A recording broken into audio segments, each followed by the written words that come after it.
지난 5월 광주에서 여고생 이채원 양을 납치 살해한 장윤기.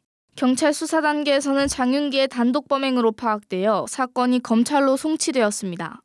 그러나 사건을 넘겨받은 검찰의 보안 수사 과정에서 장윤기의 아버지가 범행 차량 등 살인죄의 핵심 증거들을 직접 폐기한 사실이 새로 드러났습니다. 특히 장윤기의 아버지가 현직 경찰 간부라는 사실이 밝혀지며 국민적 공분은 일파만파로 커졌습니다. 장윤기의 아버지는 친족이 범인을 위해 증거를 인멸한 경우 처벌하지 않는다는 형법 제155조 4항 친족 특례 조항이 적용되면서 기소 대상에서는 제외되어 의도적으로 법의 사각지대를 피해간 것이 아니냐는 지적이 나옵니다. 당시 검찰은 기소 여부를 결정하기 위해 법적 권한에 따라 보안 수사에 착수했으며 이 과정에서 새롭게 밝혀내거나 보완한 수사 사항은 총 11개였습니다.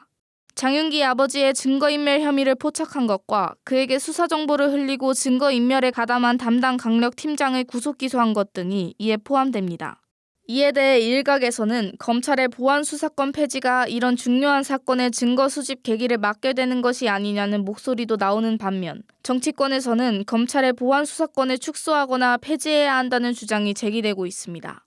더불어민주당은 검찰이 보안 수사를 이유로 사실상 별개의 수사를 확대하며 과도한 권한을 유지하고 있으므로 수사와 기소를 완전히 분리해 검찰은 재판만 담당하게 해야 한다는 입장입니다. 이에 대해 한동훈 무소속 의원은 검찰의 보안 수사가 없었다면 현직 경찰인 범인 아버지의 증거인멸은 영영 묻혔을 것이라며 보안 수사권이 폐지되면 경찰이 사건을 뭉개거나 덮어도 알 수 없어 사회 안전이 무너질 것이라고 반박했습니다.